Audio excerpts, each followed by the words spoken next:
Hey everyone, and welcome back to GregTech New Horizons, episode number 14, I think, if I can count.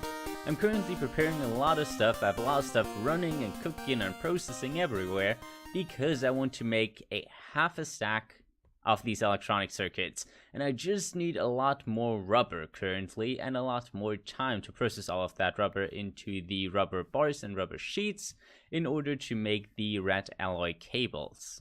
If my pronunciation is a little bit weird, or I switch between an American accent, then I all of a sudden talk British, that's because I've been recording a little bit today, so if my words don't leave my mouth correctly, just excuse that. I had a long day. Just came into the nether and was greeted by this guy. I should probably be careful with that gas, and I'm very happy that he isn't aggressive. I also don't know if I will find what I'm looking for in the nether. I'm looking for cobalt and ardite, not vanadium, since I want to make a cleaver, but knowing the GregTech origin, we'll see if I can find that. Wow, what is that tree over there? Oh, I don't want to sprint. Don't sprint. My hunger is very precious to me. I haven't found any cobalt or ardite, but what are you? Nether log. Does that explode? Some stuff in the nether just randomly explodes.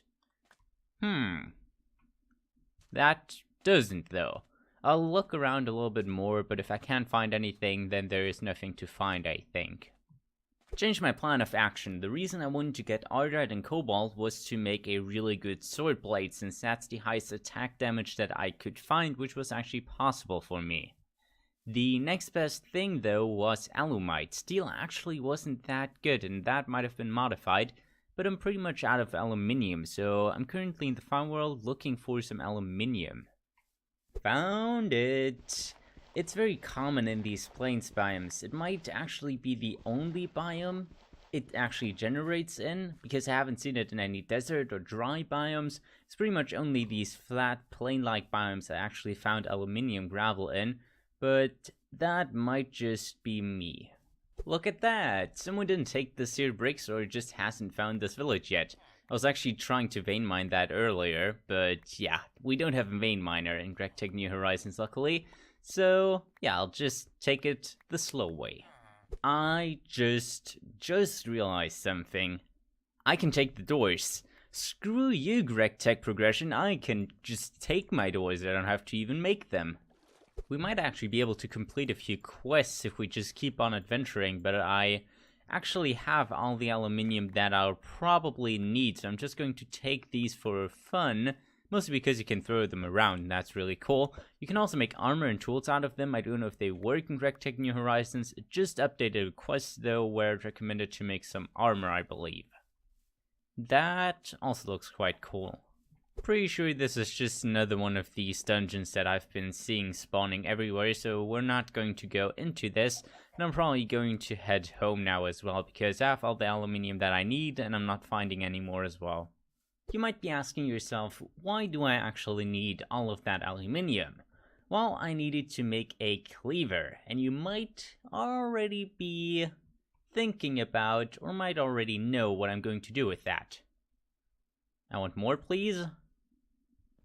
There should be more in there. There is more in there. Will you please pour the rest? Thank you.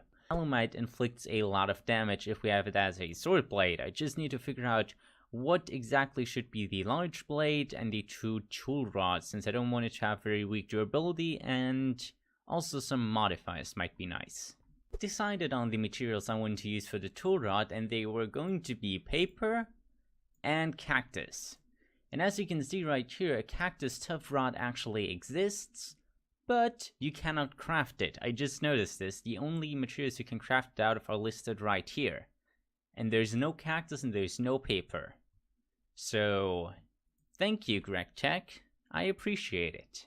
Well, here's the new choice. We're going to have one netherrack tough tool rod, which has a durability modifier of 1.2, and then an obsidian one, which has one of 0.8, so I hope that rule equates to exactly 1, and we'll get the reinforced 3 modifier, and sadly also stonebound, which actually grants my tool or my weapon less damage the more damaged it is, if that made sense. as a plate, we're just going to use steel since I have a lot of steel, and that's the best material that I could find. So let's take that and see how terrible the sword is going to be when I put it together. Here's the plate. I don't know if it does any difference in where I put these, just looks-wise, I think. I think the other one looked cooler. Yeah, let's take that one. Oh, a name. Pink shadow plate, maybe? I didn't think of that. Pink shadow blade. Yes, because it's pink and shadow. Get it? Yes, I'm very creative. Is it even on the entire thing? Yes, it worked. So now we just need some ender pearls and some obsidian. Didn't find any ender pearls. I had some obsidian lying around, but no ender pearls, obviously. I just hope I have better luck finding a fortress now. We only have a 20% chance to behead, but once we find a fortress, there's not too many people on. I think the rates will be good enough so that I won't live down there. So let me go around. I want to find some wither skeletons if that hasn't become clear. Oh, look at that, if you can even see it. There is ardite in here, but I can't mine it, so that's an issue, but I found some. That's good to know. What's up there? Peaches. Yes, we saw that before. Oh, well, let's not jump into lava. Haven't found another fortress so far, but I found these over there, and I'm not quite sure. I think that guy wants to attack me. So let's just hurry up a little bit. Oh no. Okay, it's time to sprint. Yeah, those are important for a quest. And now you probably can't see anything anymore because I can't see anything anymore right here. I have a pretty good idea on what might help me here. Let's take that in our hands and then we should be able to... Oh no, that was a stupid idea. Fire resistance. Oh, that's so mean. That is so mean. I had fire resistance. And now I'm going to die. I have my coordinates though. Can you see what I can see? No, you can't because it's way too dark for you. Now you should be able to see at least a few nether breaks because that's exactly what we're looking for. A nether fortress. Look there. There. Can you see them? Yes, they can see me. Oh no, that's not the correct weapon. Okay. They don't have bows. That's good to know. That's one down. I'm actually using F3 and B. Oh my goodness, that was a terrible choice. Terrible life choice. I regret everything. Let's just stay in here and hope I don't die. And then let's see if we get any skulls. Very carefully. Go in there. Get out of there. And... yes, we got one. That is really good. Just need 2 more. This might not be a good course of action. I don't have a lot of health. And he's very scary. Why can't I hit him? Why can't I hit him? There we go. 1 more. And... no skull.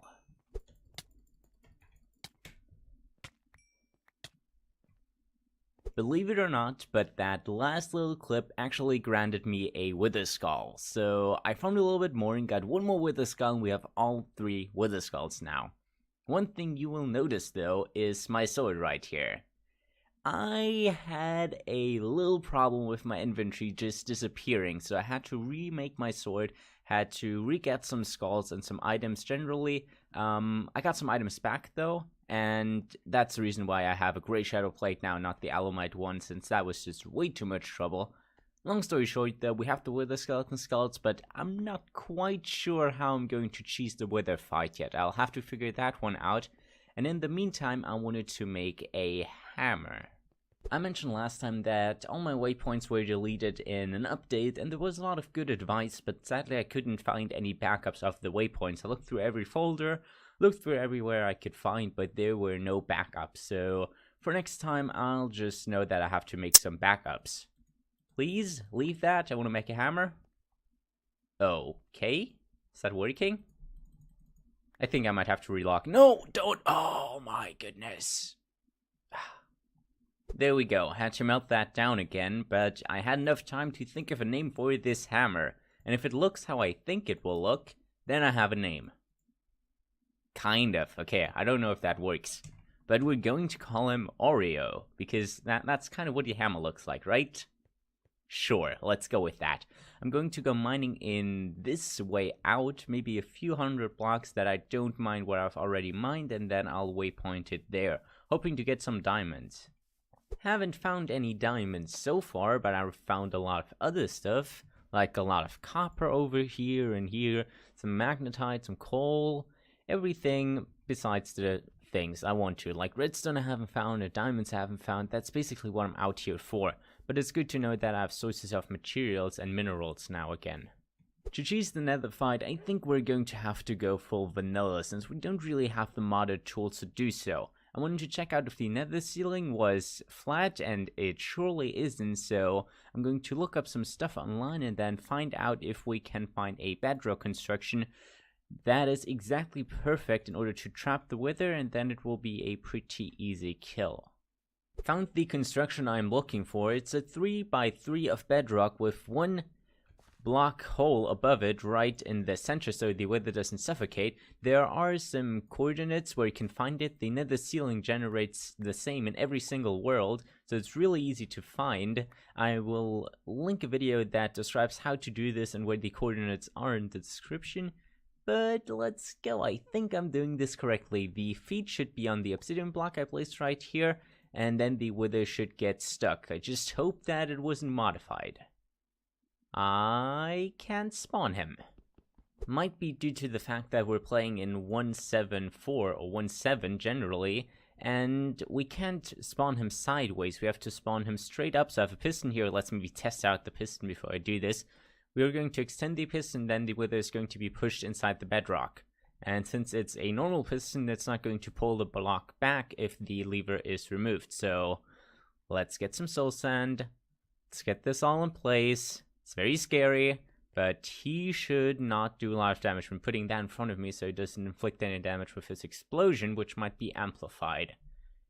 I'm guessing. Nope. Okay. That seems good. And we can kill him. Perfectly. Might take a little bit of time with this sword, though.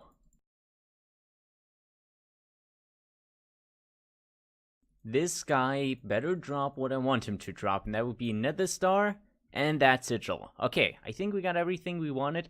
That's the main thing I was looking for, but there's one more problem I encounter, and I have to see if I can actually find a solution to that problem. Stored the items away for now, since there's a slight little issue, and that issue is that I can't actually craft an enchantment table, which is necessary in order to do the activation ritual for the sigil right here in order to actually use it. And if I can make the enchantment table, I can't perform the ritual, and therefore can't really use this division sigil. So yeah, that's an issue. What I can do, on the other hand, is craft half a stack of electronic circuits. You don't even know how many resources and how much time went into crafting these little pieces of mechanical equipment. And next up we need some more tin cables that I'm currently also wrapping in rubber right down here, and then we should be able to make a centrifuge finally. Quest complete. Round and round and round. It spins me right round, baby, right round. Yes, that's the song I wanted to sing the entire time, ever since I laid eyes upon this machine. Okay, do I have a tin cable on me is the big question. Yes, I do, but a very, very tiny one. I don't have my wire cutter, do I? Maybe I do. Yes, because I never clean out my inventory. Should be able to do that, and then that should be fully operational. In my macerator. Oh, that's not gonna work though. I need to crush it first. Hammered the thing, and I'm pretty sure the impure piles will actually work in this machine. I hope everything I set up so far works.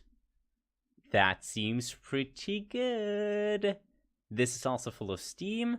That didn't burn, and this is operating. Perfect. Ew, sodium. I expected aluminium. I might have just taken the wrong ore. Let's try that again, shall we? I processed some more of this because we will be able to electrolyze some aluminium from that. And I think we can do an electrolyzer pretty soon. Do we need any gases? No, but we will get some hydrogen, which is really useful. Also need that for a quest and a few more little things. But I'm pretty sure that will grant me, yes, aluminium. There we go. That's the stuff I'm looking out for. However, as far as I could gather from the quest book, we actually need to upgrade our blast furnaces to an electric one and fuel that with nitrogen in order to get aluminium ingots. Let's maybe discuss something. Since basically 4 episodes, I had unlocked the LVH, And all I've done in those 4 episodes is build this steam turbine and hook up one basic centrifuge just now. So why am I not expanding my setup like majorly, building everything up and automating everything? Pretty simple. I'm a little bit concerned with my setup here. I think that I want to automate it, get a stable setup, get a stable supply of power and everything going so that I don't have to be afraid that my machines don't work or have to get in stress or whatever. And I'm currently just not at that point where I can have a tree farm that will then grant me basically infinite power if I set it up correctly. And I'm currently waiting for that tree farm before I set up anything major. But one of the machines that I was recommended to use was the basic wire cutter. Basic wire mill. Very difficult to say all of these complicated words.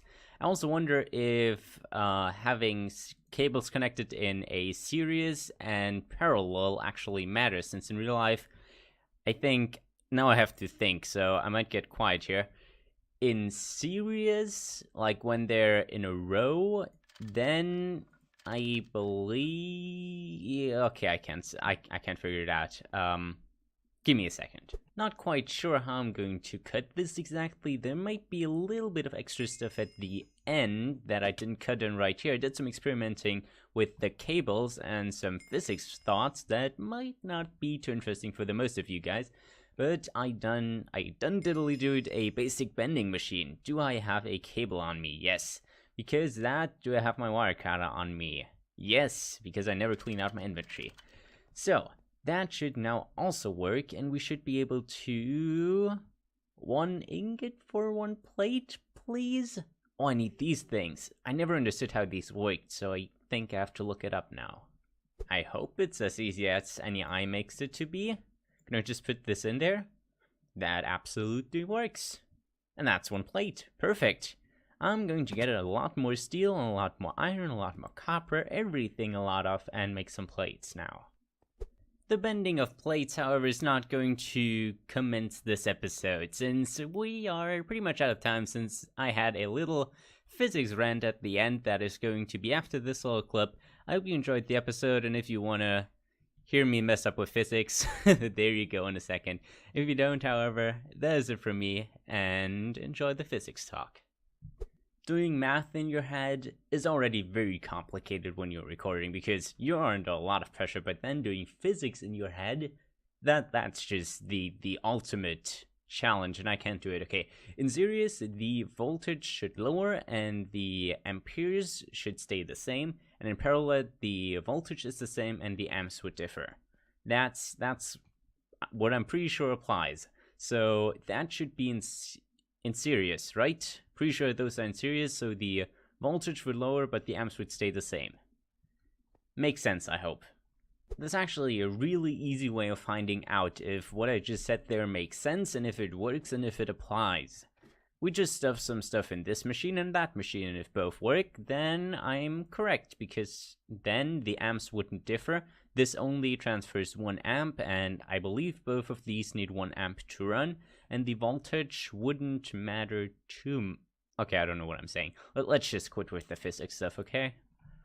I just thought about it for a second, and what I said makes sense. This requires 2 EU voltage to run, and we have 32 through this wire. This requires 4 EU, or maybe a little bit more depending on the recipe, obviously, but not 32 EU each. So EU is the voltage, and if I then move this, I know it's getting dark, but I want to experiment with that. If I move that over here, then it shouldn't work anymore, I would think, since then we have a lower amount of amps, but I don't have any tin anymore. This might be really boring and painful to watch, since you probably read the wiki already, but I didn't, and probably not going to if nothing blows up, since so far, nothing has. But those should be able to work if my theory applies, which it totally doesn't, or that is not a parallel circuit. But I would think so, right? To a serial one, this is the battery right here, and then you can see they're in series. I believe this is how the cables work. That's the only way it makes sense. We have the cable, this here is the machine again, it's only represented by 3 blocks now, but the cable goes into the machine and out of the machine, into machine again, and then out of it, and connects back inside the cable. So let me build this up with the normal cables, how this is going to look in like one block. This down here basically represents this. This is the battery, those are the machines, and just imagine the cables connecting into the machines. And that's how I think the inner working of the cable is. So that would be in serial.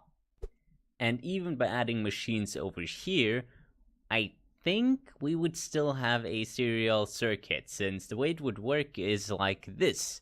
We would have the cable going into the machine, going out, going in, going out, and the same way over here, and then we'd still have a serial connection, as you can see. But that's just a theory. A game theory. Yes. Thanks for watching. That has been it. I will maybe look into that a little bit further, but we'll see. But for now, that's it from the episode. Hope you enjoyed, and I will see you next time.